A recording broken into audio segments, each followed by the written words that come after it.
Alors, dans cette vidéo, nous allons répondre à la question suivante. Comment mesurer la croissance économique? Mesurer la croissance économique, effectivement, suppose implicitement qu'on ait défini ce qu'est la croissance économique, ce que nous allons faire pour commencer. Alors, d'après François Peyroux, donc, dans son ouvrage L'économie du XXe siècle, la croissance économique correspond à l'augmentation soutenue durant une ou plusieurs périodes longues d'un indicateur de dimension, pour une nation, le produit global brut ou net, en termes réels. Alors, ce qui est très important, en fait, dans sa définition, c'est déjà le fait que c'est une augmentation soutenue pendant une ou plusieurs périodes longues. Autrement dit, la croissance économique est un phénomène de long terme, sur des décennies, sur des siècles. Ce n'est pas quelque chose qui peut se faire sur quelques trimestres ou quelques années. La croissance économique, telle qu'on peut l'utiliser dans le langage courant ou dans la presse, est utilisée un petit peu de manière fallacieuse. C'est un abus de langage. En réalité, il faudrait plutôt parler d'augmentation à court terme du PIB, d'expansion. Mais la croissance économique, c'est un phénomène sur du long terme. Pour mesurer l'évolution justement de la production sur le long terme, on utilise un indicateur de dimension, comme le spécifie Peyroux. Donc bien évidemment, on va utiliser le PIB. De préférence, le PIB réel, bien évidemment. Autrement dit, il a été déflaté. Ça veut dire qu'on a enlevé l'effet prix, que l'on va raisonner à prix constant. La croissance économique, c'est un simple calcul de taux de variation entre deux PIB à deux instants donnés, tout simplement. Le PIB. Le PIB va représenter la valeur des biens et des services produits pendant une année par les agents résidents à l'intérieur du territoire national, peu importe leur nationalité. Donc par agent résident, on rappelle que ce sont en fait les agents économiques qui vont avoir un centre d'intérêt économique supérieur à un an. Autrement dit, quelqu'un qui habite en France, une entreprise qui est domiciliée en France et qui produit depuis plus d'un an sera économiquement considéré comme un agent résident. Les Français qui sont installés en France depuis plusieurs années et qui consomment font partie des unités résidentes, bien évidemment. Des touristes qui arrivent en France et qui restent pour une durée inférieure d'un an ne sont pas considérés comme des unités résidentes au même titre qu'une entreprise étrangère qui viendrait s'installer en France et qui 3 mois plus tard repart. Donc, dans le cas de l'entreprise étrangère qui vient en France s'installer pour quelques mois et qui repart, sa production ne serait pas comptabilisée bien évidemment au sein du PIB. On rappelle que le PIB c'est un agrégat, c'est une grandeur économique, donc qui va permettre dans le cas présent de mesurer la production d'une nation. Alors le PIB on peut le calculer de plusieurs manières. Classiquement donc on va partir de la somme des valeurs ajoutées, qu'on va corriger de la TVA, des droits de douane et des subventions que les pouvoirs publics peuvent bien évidemment verser à des entreprises. Ou alors, on considère que le PIB se divise en deux grandes parts, le PIB marchand d'un côté, donc toute la production qui est destinée à être mise en vente sur le marché, et le PIB non marchand d'un autre côté, c'est toute la production, enfin tous les services surtout, qui sont proposés gratuitement ou alors quasi gratuitement. Quasi gratuitement, ça veut dire qu'en fait le prix est inférieur à 50% de leur coût de revient, tout simplement. Donc plusieurs façons de calculer le PIB, et c'est à partir du PIB qu'on a corrigé de manière déflatée que l'on va pouvoir donc avoir une mesure de la croissance économique. Le problème, c'est que, certes, le PIB est un indicateur qui est intéressant, faute de quoi on ne l'utiliserait pas, mais qui présente malgré tout un certain nombre de problèmes. Donc, on va dans un deuxième temps étudier les limites du PIB, notamment dans son calcul ainsi que dans son utilisation. Alors, commençons par le PIB non marchand. Le problème du PIB non marchand, c'est que sa mesure est imprécise. Oui, elle est imprécise pour la simple et bonne raison, en fait, que il n'y a pas de prix. Quand on calcule le PIB, on a dit que c'était par rapport aux valeurs ajoutées, essentiellement. Pour calculer une valeur ajoutée, on fait le chiffre d'affaires moins les consommations intermédiaires. Pour calculer un chiffre d'affaires, on part du prix. Le problème, c'est quand on veut raisonner au niveau du PIB non marchand. On n'a pas de prix. Par exemple, comment vous voulez mesurer ce que produit un enseignant en termes de prix? Combien vaut un cours d'économie? Il n'y a pas de prix. Dès l'instant où il n'y a pas de prix, on ne peut pas calculer le chiffre d'affaires, on ne peut pas calculer la valeur ajoutée.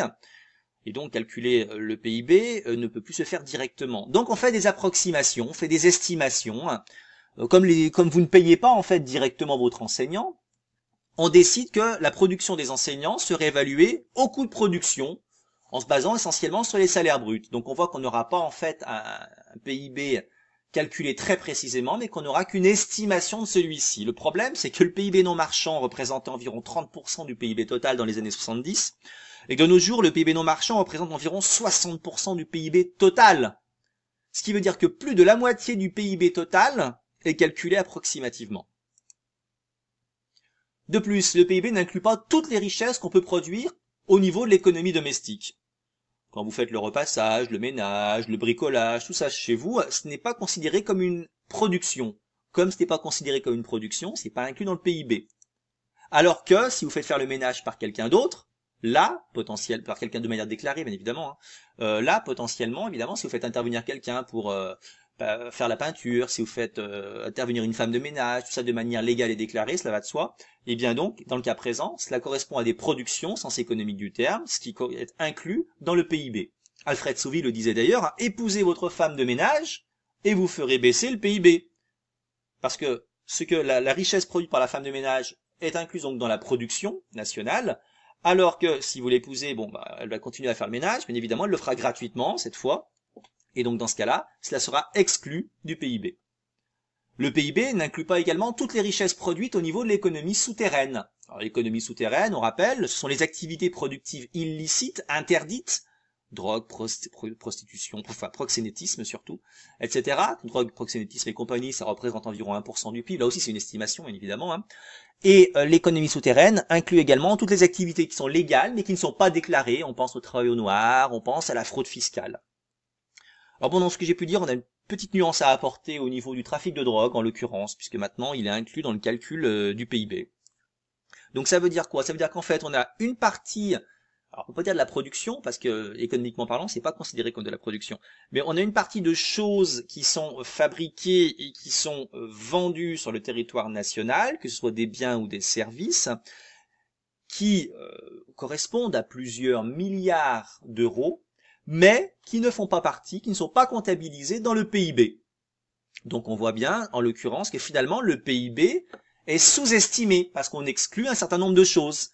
Et en fonction des pays, il faut savoir que cette sous-estimation, elle peut être plus ou moins importante. On prend le cas de la Grèce. En Grèce, l'économie souterraine représente 30 à 40% du PIB. C'est-à-dire que si on réintégrait dans le calcul officiel du PIB ce qui est produit de manière souterraine en Grèce, le PIB de la Grèce augmenterait sensiblement. Alors, le PIB, on le calcule, mais il ne faut pas le calculer n'importe comment. On doit le déflater, parce que ça permettra de mieux mesurer les quantités de biens, de services, on va dire les quantités de richesses qui sont produites dans une économie donnée. Parce que si on raisonne en termes nominaux, l'effet prix va modifier en fait notre perception de la réalité. Le calcul du PIB, c'est bien, c'est quelque chose qui est extrêmement complexe. Hein. Et à partir de là, ça veut dire quoi? Ça veut dire qu'en général, il faut minimum 3 ans pour avoir une idée précise, mais très précise, du niveau du PIB. Ça veut dire qu'aujourd'hui, imaginons, nous sommes en 2020, bah pour avoir le PIB de l'année 2020, il faudra au minimum attendre 2023. Avant cela, on aura des estimations qui seront corrigées par des estimations, par finalement des estimations et à la fin la réalité. Donc c'est un calcul qui est long, fastidieux et qui s'inscrit mine de rien quand même dans le moyen terme. Le PIB, c'est intéressant quand on veut étudier son évolution au sein d'un pays. Hein, on peut mesurer l'évolution du PIB de la France au XXe siècle, XXIe siècle, etc. Mais dès l'instant où on veut faire des comparaisons de PIB entre des pays qui n'ont pas la même devise, l'euro, le dollar, l'euro sterling, etc., là, ça devient beaucoup plus compliqué. Ça devient beaucoup plus compliqué. Et donc, c'est pourquoi, quand on calcule le PIB, il vaut mieux le calculer de manière réelle en PPA, c'est-à-dire corriger en fait de la parité des pouvoirs d'achat pour tenir compte justement du fait que les devises ne sont pas les mêmes et que les niveaux de vie également ne sont pas les mêmes d'un pays à l'autre. Si vous avez été à l'étranger, vous avez déjà dû remarquer par exemple qu'il y avait certains biens ou services qui étaient bien moins chers dans certains pays. Quand je dis bien moins cher, c'est quand même en faisant la conversion entre les deux devises, on se disait ouais, c'est super intéressant. Bah, ça veut dire quoi? Ça veut dire que si on veut comparer le PIB de deux pays, en partant du fait que le PIB, ça peut être un indicateur intéressant de niveau de vie, mais il va falloir utiliser des formules mathématiques pour tenir compte du fait que les devises sont différentes et les prix sont différents. Problème important, le PIB va inclure ce qu'on appelle les externalités liées à la croissance économique. C'est-à-dire que le PIB va inclure des productions qui sont destinées à lutter contre des nuisances. On a des activités productives qui vont par exemple créer de la pollution, donc résultat, des entreprises vont intervenir pour dépolluer. Donc on en arrive un petit peu au cheminement logique suivant. plus on produit, plus on pollue, plus on dépollue, plus on crée de richesse. C'est pas l'idéal en termes de bien-être, hein. Le PIB ne nous renseigne pas sur les conditions dans lesquelles les biens et les services sont produits. On peut très bien imaginer que les individus se transforment en esclaves, en pseudo-machines, etc., qu'ils ont une productivité super élevée, qu'ils produisent énormément, que le PIB explose. Pour autant, est-ce que notre bien-être va également exploser? Non. D'ailleurs, il ne faut peut-être pas confondre le PIB comme instrument de mesure de la richesse nationale avec un instrument de mesure de bien-être. Robert Kennedy lui-même disait que le PIB mesure à peu près tout, sauf ce qui rend la vie digne d'être vécu. Le paradoxe d'Easterlin montre bien d'ailleurs que le bien-être de la population reste à peu près constant, même si son revenu augmente. Alors tout cela se fait à partir d'un certain seuil. À partir d'un certain seuil de richesse, même si on continue de s'enrichir, même si le PIB par habitant continue d'augmenter, lui, le bien-être des individus, lui, ne va pas continuer d'augmenter. Le PIB ne va pas tenir compte de la répartition des revenus, même si on le rapporte au nombre d'habitants. On peut très bien avoir un PIB élevé avec un certain nombre, avec peu de riches et beaucoup de pauvres, puisque le PIB finalement par habitant ce n'est qu'une moyenne. Une moyenne ça peut être faussé, hein. Le PIB ne nous dit pas qui a accès à l'éducation, à la culture, à la santé. Le fait qu'il y ait une croissance économique forte dans un pays ne veut pas dire que tout le monde va en profiter. On peut avoir une minorité qui va s'accaparer le supplément de richesse au détriment de la majorité. Alors on va aller un peu plus loin en distinguant la croissance économique et le développement. La croissance économique, donc, on avait rappelé d'après Perroux que c'était l'augmentation soutenue pendant une ou plusieurs périodes longues d'un indicateur de dimension, donc le produit global. Toujours d'après François Perroux, le développement, ça sera donc l'ensemble des changements des structures mentales et des habitudes sociales qui permettent la croissance du produit global réel. Le développement va englober, va soutenir la croissance. En fait, on voit que la croissance économique, c'est quelque chose de quantitatif. On s'intéresse aux quantités produites, à l'évolution des quantités produites. On regarde si on va produire plus ou moins de biens, plus ou moins de services. Le développement, c'est surtout qualitatif. On s'intéresse aux évolutions des mentalités. Les femmes travaillent-elles plus ou moins? On s'intéresse aux évolutions culturelles. Est-ce que le système de valeurs a changé? Est-ce que l'individualisme a progressé, diminué? On s'intéresse aux évolutions dans le domaine de la santé publique, par exemple. Est-ce qu'il y a un accès plus important à l'eau potable, à l'électricité, à la vaccination? On s'intéresse aux évolutions démographiques. La croissance économique, on la mesure à l'aide du PIB réel, alors que le développement, lui, on va le mesurer à l'aide d'une batterie d'indicateurs, que ce soit l'indicateur de développement humain, l'IDH, que ce soit l'indice d'inégalité de genre, l'IIG, qui va comparer le niveau de diplôme, taux d'activité, la représentation politique des hommes et des femmes, que ce soit l'indice de pauvreté multidimensionnel, l'IPM, qui va comparer les inégalités d'accès à l'eau potable, etc. Alors si l'on s'attarde surtout sur l'IDH, c'est un indicateur spécifique qui en fait repose sur trois indicateurs. Un indicateur d'éducation, donc ça va être la durée moyenne de scolarisation des adultes, et la durée de scolarisation des enfants en âge scolaire, un indicateur de santé avec l'espérance de vie à la naissance, et un indicateur de niveau de vie qu'on va généralement mesurer par le PIB par habitant en volume en parité des pouvoirs d'achat. Donc l'IDH repose sur trois indicateurs. L'IDH est compris entre 0 et 1. Quand il est proche de 0, c'est plutôt pas bon, dans un pays qui est peu développé. Quand il est proche de 1, c'est plutôt bon, dans des pays qui sont à plutôt haut niveau de développement. Donc l'IDH est considéré comme un indicateur qui est davantage représentatif, qui est davantage utilisé pour mesurer le niveau de développement d'un pays. Et pour terminer, donc, on voit que la croissance économique et le développement, finalement, sont intimement liés.